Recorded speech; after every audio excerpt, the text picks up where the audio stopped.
George says, "Oh, this girl is crazy."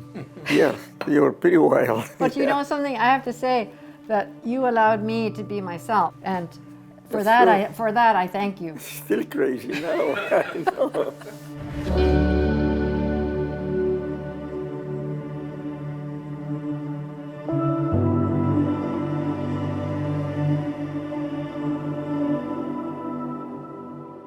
The story begins in Santiago, Chile. There was a mission in Sucre when I was a teenager, and I got the idea, why not become a priest? After I took my first vows with the Jesuits, I started really climbing. That's where I met Joanne. My family background was completely different. It was a background of immigrants who favored men and subjugated women. So I had this drive that I would not submit to this dynamic. I'm going to discover new things. I am going to be a climber. I'm going to climb badass routes. I'm going to go into the mountains and pit myself against death-defying situations. This is my calling. I went to Cornell in 1970, and the Cornell Outing Club introduced me to you. The mountains just absolutely fed my soul. We were climbing together every Saturday, even if it meant 10 hours of driving and 10 hours to get back, because George had to say his Mass on Sunday. So we were total dirtbaggers. Well, we're just climbing together all the time. And I won't absolutely get into all the gory details, but by the end of May, we're in this cave in the Gunks, and we started like kissing. Lucky me. And it's like, oh, what's happening? I'm kissing a priest. This is so confusing. That was the end. Yeah. It was a shotgun wedding because I knew he couldn't get his visa to stay here if I didn't marry him. If I don't marry you, then I'll never see you again. And then we came to Las Vegas. It's June of '74. We got to Vegas. I accepted a job at UNLV as an assistant professor. I said, I'm not going to marry you unless you get a job close to rock climbing. Yeah, rock climbing. Yeah, Isn't that correct? Yeah, it was. It was one of the conditions. Yeah, right. And I remember scanning the skyline. Yeah. And I had no idea that it was almost a 3,000-foot escarpment from the desert floor to the tops of those peaks, and that this was technical rock climbing. There were no climbers. There was absolutely no trail. There was basically no rescue in those days. There was something called the Sheriff's Jeep Posse, but they killed more people than they saved. So it was better not to call them at all. So it was a complete blank chalkboard. I really wanted to use my crackmaster skills to go and climb this black tower with no bolts, no cams, no pitons, and only nuts. Some of the runouts were like, I don't know, 80 feet, maybe more. So you had possibilities of more than 150-foot falls. So it was very committing.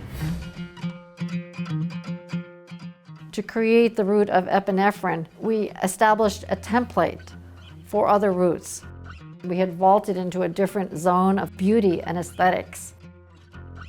These were the days when fixed ropes were prohibited, so we broke a lot of rules. And we're unsupervised, and we're iconoclast by nature, and we don't really give a damn to submit to authority.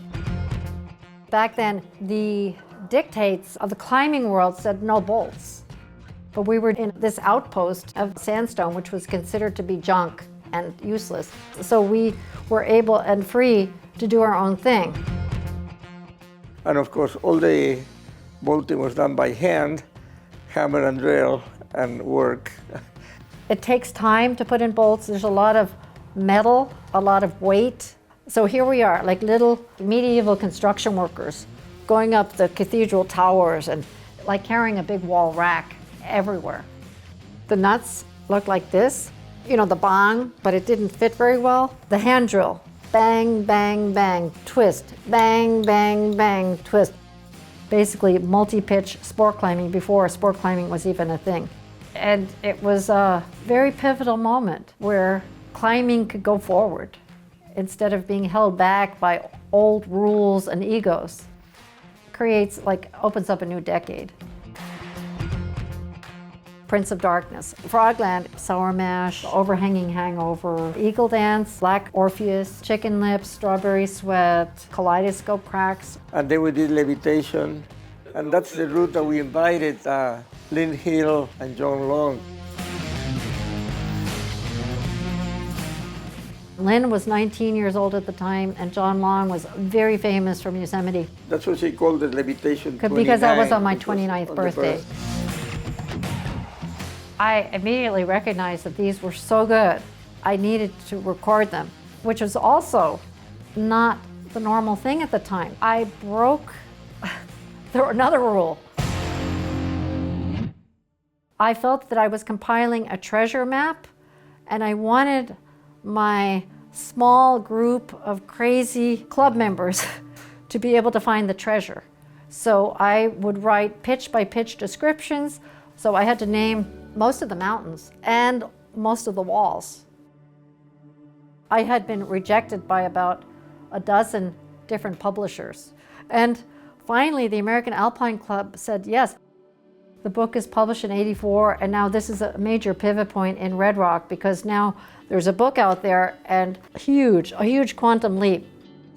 The '80s were also the time in which sport climbing was born.